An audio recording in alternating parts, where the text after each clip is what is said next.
This is the Night Wolf howling at you, and today we're going to take a look at the He-Man and the Masters of the Universe Buzzoff figure, the heroic spy in the sky, part of the cartoon collection, based on the Filmation characters of the 80s. If we turn the box around, we see it is referencing the episode Disappearing Dragons, where he is fighting against Webstore and Cobra Khan, who is attacking Magana. Includes his Adrenid Lance, and you can twist him into powerful battle positions. Also part of this wave is Skeletor, the evil Lord of Destruction, Buzzoff, the heroic spy in the sky, and Frosta, the Ice Empress of Etheria. I can't believe I said her name in one take. Let's go ahead and open this sucker up, shall we?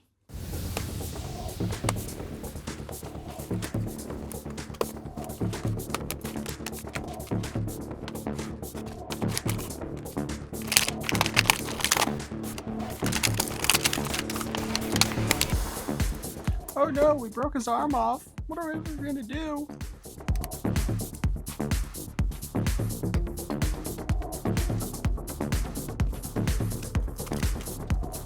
Included with him is, of course, a little thing that tells us what parts come off. Standard, fair. And the comic Vengeance. I don't know why, but this looks different to me all of a sudden. Like, huh.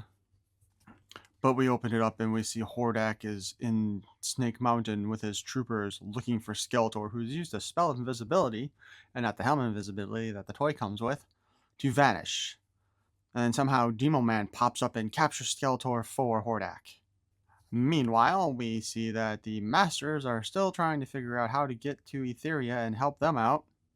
And we see the Trollans and apparently King Grayskull's woman from the Etherian playset comic, with absolutely no introduction to whoever she actually is in this.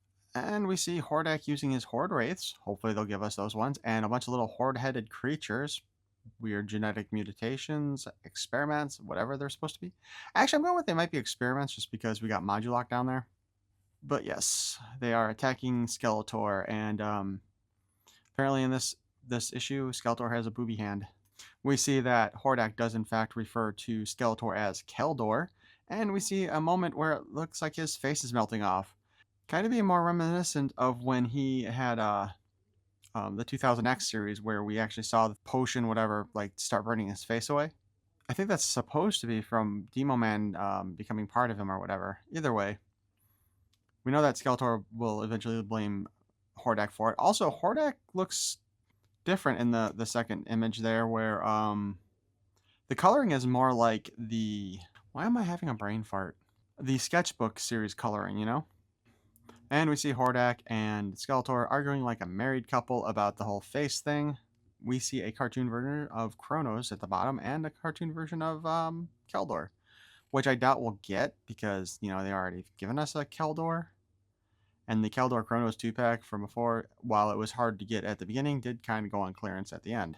Finally, we get this weird-ass image of Skeletor and a bunch of Horde Wraiths, it looks like, inside of him, as Hordak is trying to break Skeletor's mind. And again, we see the Trollans as well as What's-Her-Face sitting there trying to break the spell that is blocking them from getting to Etheria.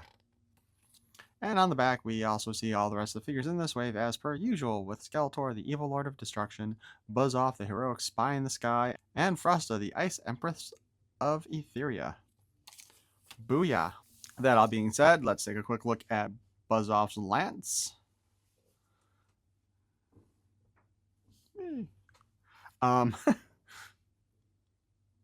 It's kind of shaped like a stinger at the end, so I guess if he stabs it in somebody, it'll stick in there and then pull out.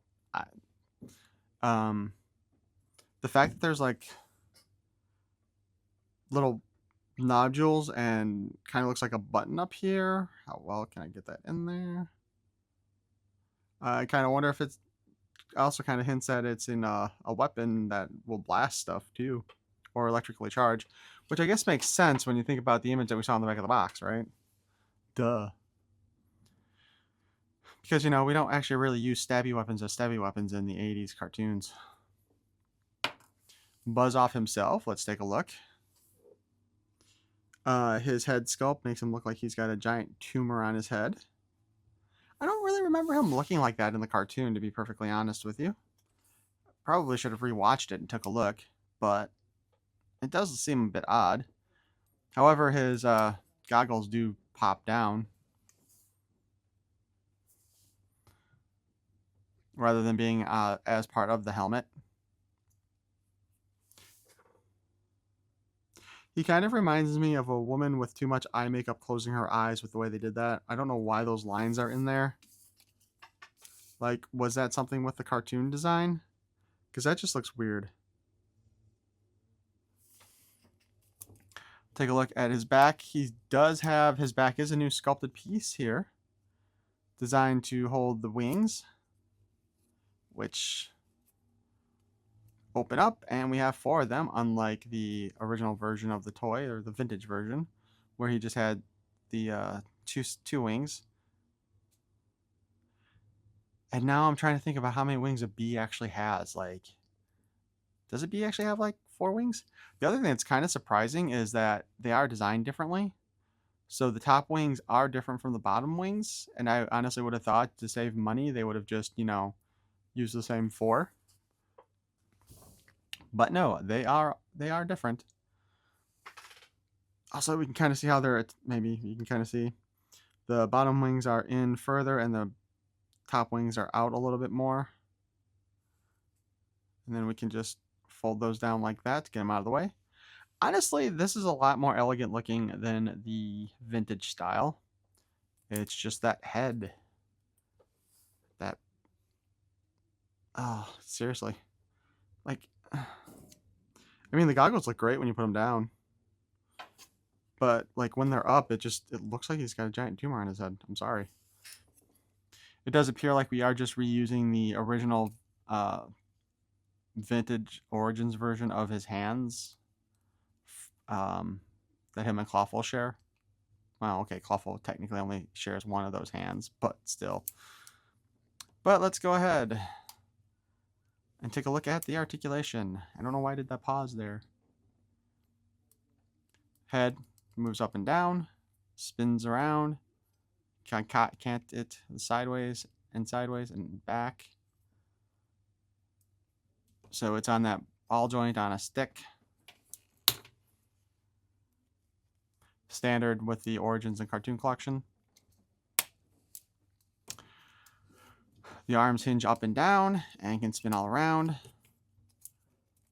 And while he does seem to want to hit himself in the head,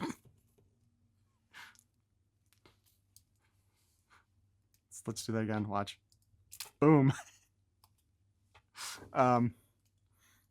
It does, the wings don't actually interfere with it.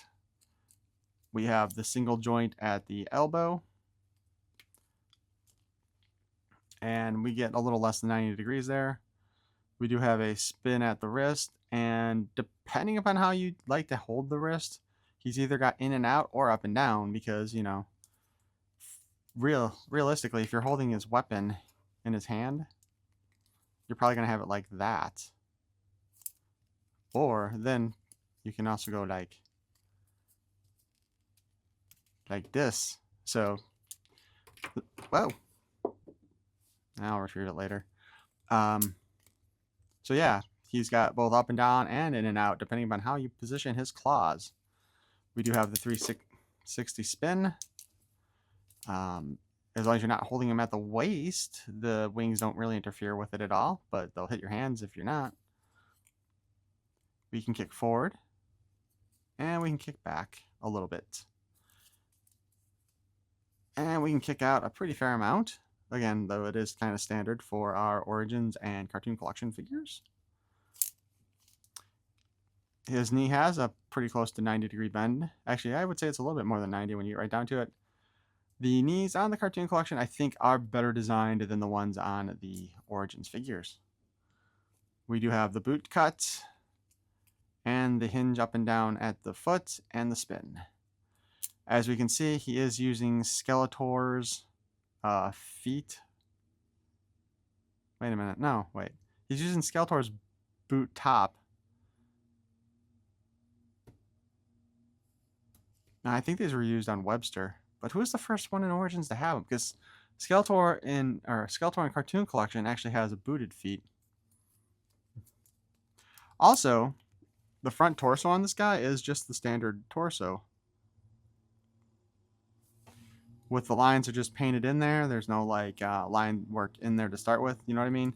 Like I think with the original Origins, yeah, actually Origins/Vintage, they actually had a different style torso.